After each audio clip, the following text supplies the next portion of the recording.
between that man and Julius Abure. Bring it on. How come you're asking me what will happen in 2027? Well, if your party is moving towards, look, we're looking at engaging electoral processes before, so we don't all get surprised. I just told you that I support the idea of a coalition, and I told you it's a platform and it's negotiable. So we are negotiating, and there is no way I can tell you the result. So watch out the events. I wouldn't know how anything will turn out. What would be ideal for you? What I know is that Peter Obi is consistent in his fight for a new Nigeria, based on his 7-point agenda, which, if circumstances change, new things can be added. Before 2009 in Nigeria, we didn't have this kind of insurgency. Should he be pushing that 7-point agenda under the umbrella of the Labour Party? He's a member of Labour Party now. That's what he would do. That's what he will continue to do, except there is any new arrangement. I mean, is there a possibility of a new arrangement? Why not? Why not? How so? Change is the only thing that is constant. If all the other parties say they want to use Labour Party now as the platform, and PDP say we want to join the people, seeing that Peter Obi is the best candidate to give us this election. Or the other way around, maybe Peter Obi joining the PDP. It's not possible. Okay, that's one is not possible. Yes, it's not possible. Like I said, it's not possible.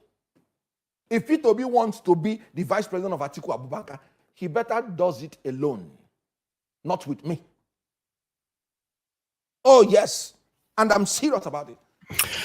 Thank you very much, my people. This is where I was waiting for. Good morning, good afternoon, good evening to every one of you right there. I was waiting for this because I remember when I say sometimes, some people or, some of you here are supposed to respect me, with the kind of things I say sometimes, even though I know I'm not perfect.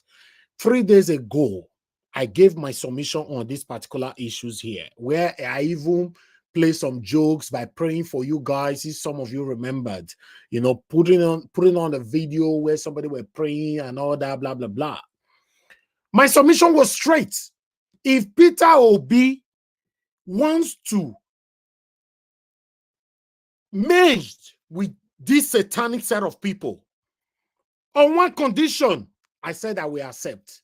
He will be the president, the presidential candidate, and that Ahmed will be his vice. When I remember, I talk him.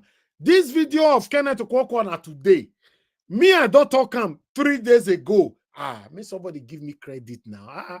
I know a small credit person go see like this. Small encouragement go push somebody to do more.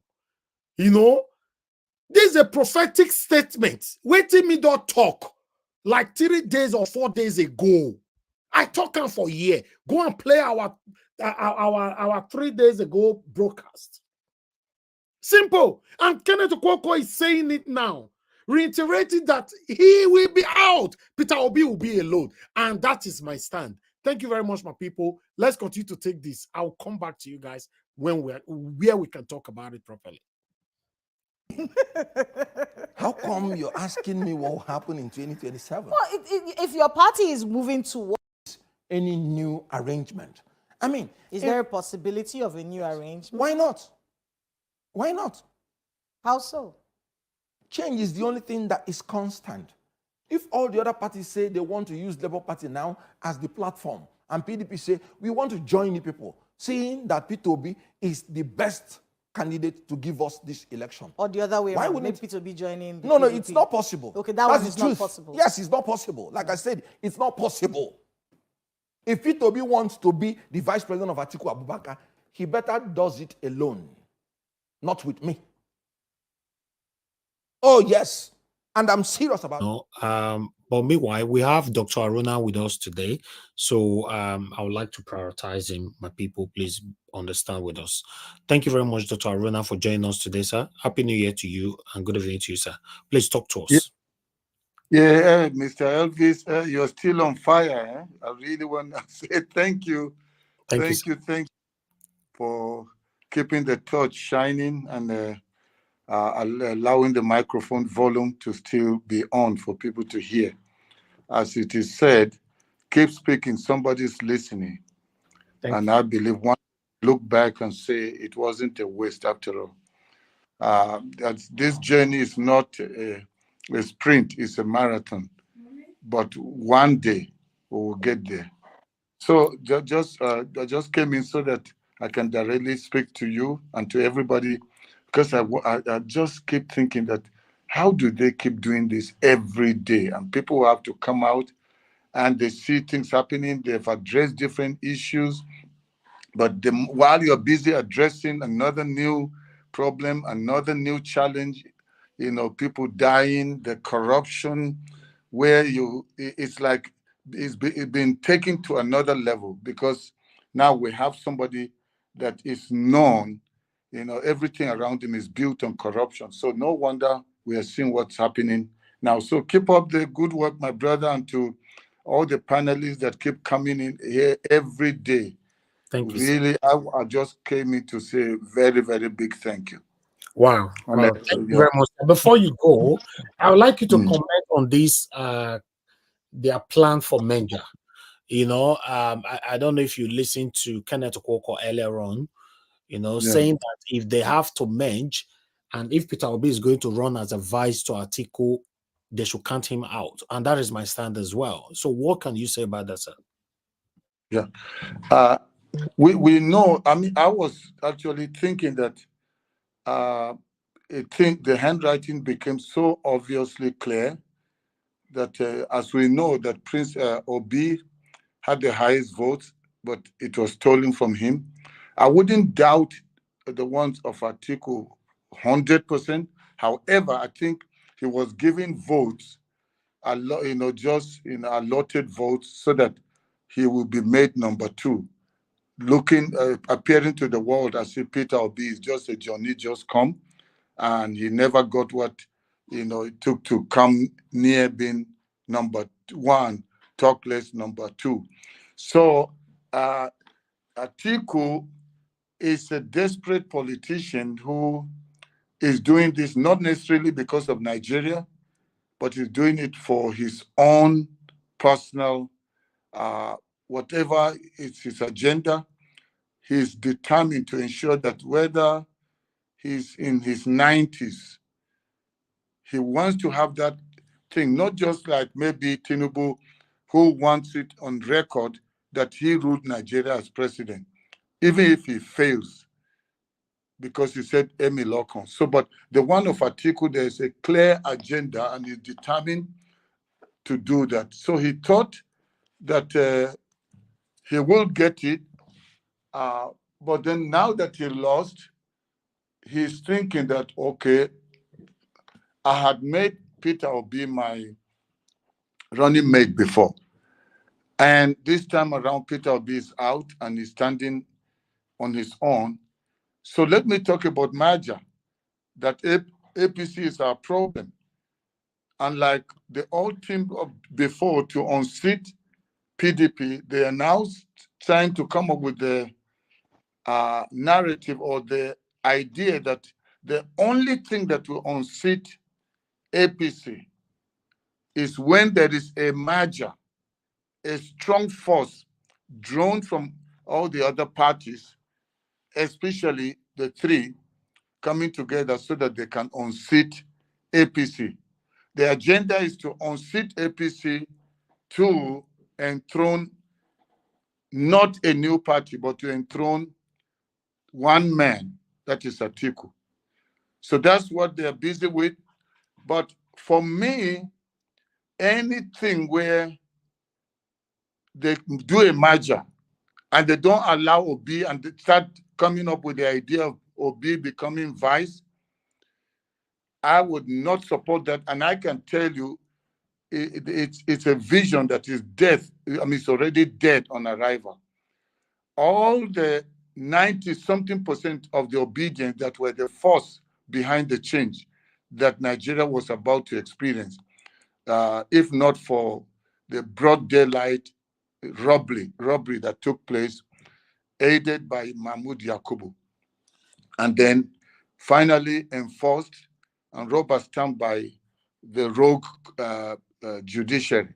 So going forward, I wouldn't say maybe they're planning and wanting Obi to come in. It's still the Atiku factor, and he wants to just use the popularity of Obi with promises to Kwankwaso that he will be the one after, because they will not want Obi to be president, even if he becomes vice. When what's his name, Atiku leaves, he will want to hand over to Kwankwaso, because this is the whole thing about the northern scam. So either that they let Obi become the one who will be the flag bearer. If not, they should forget this discussion, because it's a waste. What's it going to achieve? Obi is already playing the role of almost like the opposition, who's the one that is talking about where the nation should be going, what the government should be doing. We've not been hearing from Atiku. He disappeared. Then suddenly he's coming out to talk about Maja. Where has he been? He disappears and only comes when it's a time for election. Then now it's because he sees potential with Obi. The Obi he didn't want to come in, and Obi had to leave PDP to go to a smaller party. Now that party has been made popular because of one man, Obi. So to me, I don't support that.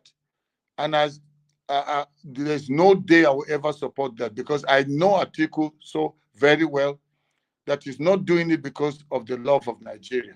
He's doing it for his own personal ambition.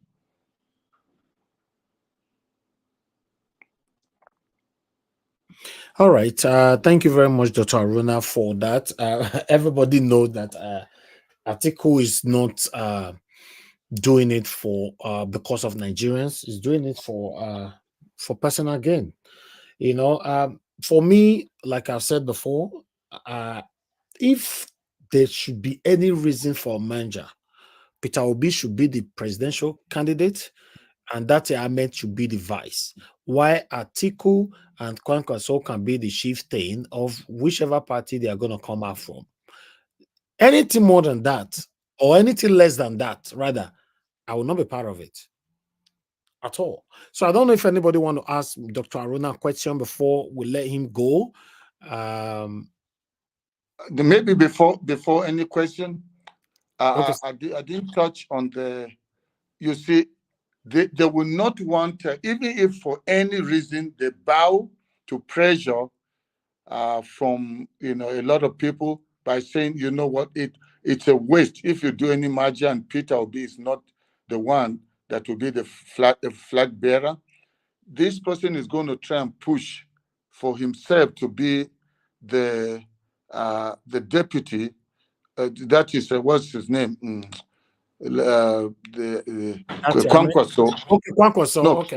No, Kwankwaso will say he is is either made as the presidential candidate, or he can agree to be the deputy on condition that they sign an agreement that the person coming in does one term for him to be the next to take the after 4 years. So, but I'm telling you from the north, coming from the north, and I can tell you, I've not seen one northern, especially among the Hausa Fulani, that has what it takes to move Nigeria forward away from the wickedness that we see right now, apart from dirty.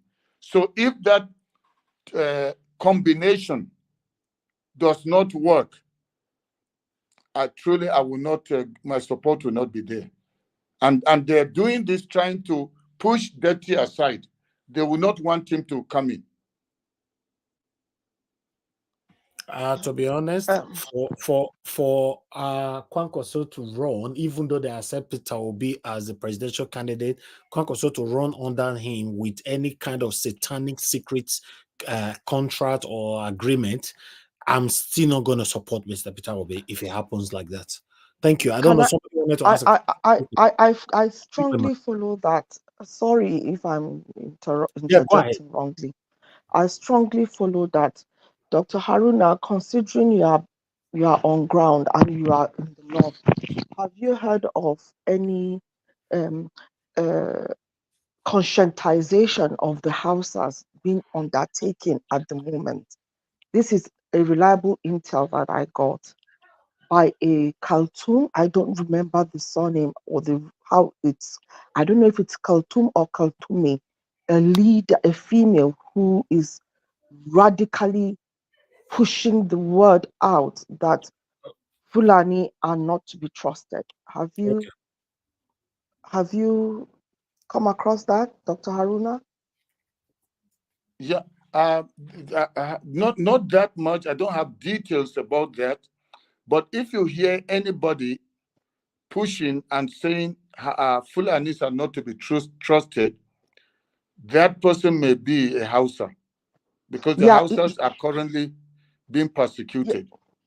Yes, so the person that said this to me is it's reliably. He's not Hausa.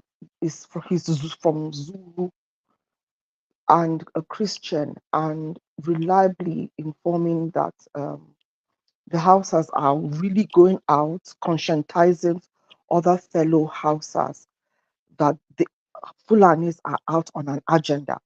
And one thing that I would want to be clear is that we need to start identifying the Fulanis. They have a very strong agenda. Be brief, please. Be brief, please. Sorry? Yes. Make Sorry. it brief. Okay, maybe I should just hold it and then let Dr. finish. Then I'll during my submission. Okay, but if I may say this, we actually don't need anybody coming out to tell us about the Fulani thing. The agenda has been long there, and it's just now they have the platform or they have this regime, the past regime and the current regime is enabling them. And Tinubu can do nothing because the one that is his vice is among the terrorists. He's the sponsors of the terrorists, so he can do nothing. And because he's accepted because of his selfishness and his greed, and he wanted this by all means, by hook or by crook, and he said, Emiloko, that's why he went in for the Muslim ticket. And so whatever they say now, whatever they are doing, they are he has to dance to their tune. Because if not, they already are threatening him that they have what it takes to remove him, even as he's sitting there now. They are letting him know that they are the ones that put him there and they can remove him. Part of what is happening in Abuja is all planned out. All right. Thank you. Thank you, Dr. Aruna. I appreciate you, sir. Thank you very much for your time with us. I'm going to take just one more question from somebody else. Anybody want to ask a question? Only one. Okay, nobody else anymore. Oh, yes, I do. I do. Okay. Mr. Davis, I want to ask a question, please. Yeah, but I just asked questions. I just asked just now. Everybody stay mute. Sorry, my distance was on mute that time. Thank you, sir. Go ahead, madam. Oh, Dr. Haruna GOROH, nice to have you here. Thank you for your wonderful input all the time and your passion to see a better Nigeria like we all want to. My question for you is, even if we have an Obi repeat of 2027, how in the world are we going to bypass INEC and the judiciary again? Thank you. Okay, I think the only way that we may be able to bypass them is to have a very, very obvious, strong opposition or force that will come in, almost like what APC did when they came in. However, APC would not have made it had Jonathan stayed put and refused to let go. So it doesn't matter the force that is garnered by another new party, or it doesn't matter what name, if they all gang up together, they will have to still go through INEC, and the ones that decide who is the chair or who are the people on INEC is the incumbent. And so that will still be an issue because they may come and say, oh, it was a very narrow margin, and they start, saying certain, maybe this person did not qualify because of this or that. They will use technicalities or whatever to be the reason. Either they cancel certain places where election took place, where they know they were, it is a stronghold of this new party or new opposition that is coming in. Then another thing that they will try to do, which has always worked for them, is to make sure they destabilize the whole place where they disenfranchise voters and ensure that wherever they feel it will be the stronghold of the people that are the ones that are voting for change, they make sure they disenfranchise those areas. So going forward, my opinion has always been, I'm just saying, okay, if they want to do a merger, that could be a possibility, but they have a big hurdle and a big Red Sea to cross. How will they go through INEC? How will they go through this barrier by Tinubu, who is determined and bent on ensuring he does not have only a one term, but a second term, and is surrounded by a group of corrupt rogues that know nothing but playing the kind of game of Tinubu. That's why people like us, and I still maintain that stand, that waiting for 2027 will actually be an easier route for Tinubu to go a second term. Because if somebody was from outside, not inside the pitch playing, and could determine where the game goes, how much more of when he's now inside, probably even like the referee or the umpire, how are you going to expect change to happen in 2027 just because people ganged up? Because the issue of Obi not being president has nothing to do with not having enough votes, because Tinubu is not there because he had enough votes. He came number 3, but he's now sitting as number 1 in Aso Rock. So going forward, unless if there's another thing that is done in Nigeria that is more revolutionary, not ballot papers, not uploading results, because that is already been compromised. And they are already, see, if just within months, we are seeing this level of corruption, then look at, just go through another 4 years. They will master it so much, and Nigerians will talk and talk, get tired, and then go quiet, and everybody says, I'm going to Japan, or they say just, and then crime will increase, more kidnappers, because they feel like and even people that never dreamt of joining that, becoming kidnappers, they will join because they see like, wait, this is like the way to make money. These people are stealing billions. So let me go and abduct people and request. Before they were asking for 10 million, 50 million. Now it's hundreds of millions because they are saying there is money. So going forward, I don't foresee that the ballot box or the ballot paper casting a vote just normally will bring change in 2027. Something has to happen before 2027. If not, I'm telling you, that discussion would, to me, almost be like it's just a waste. Because even if they come together, see the way Wike worked against his own party because there was a promise made to him. See how Autumn came and kept trying and saying Obi is the best, Obi is the best, and even lost. He said he's prepared to lose his seat or his chances of going to the Senate because he's standing for truth. But the same Autumn now is supporting Tinubu and is supporting Tinubu's 2027 bid for presidency. Many of the people see what Boala did. So it's right now what many of them are doing, people that appeared as if they wanted change, they were behind Obi, they are now queuing behind Tinubu, looking for what they will get, because they are saying 2027 is a long way and I can't die. I need more money. They've enjoyed stealing, so they want to perpetuate what they have always done. So going forward, to me, Nigerians themselves have to find a way of saying enough is enough. We can't continue like this. But waiting and thinking they will carry their voters' card and go for election 2027 again. I name it daydreaming. Okay. Thank you very much, Dr. Aruna. God bless you. Please, everybody, keep your question for now. You know, when it gets your turn, you can give submission. You know, thank you very much, Dr. Aruna. I appreciate you, sir. Thanks for coming in. Thanks for coming to enlighten everybody today over everything that is affecting us right now.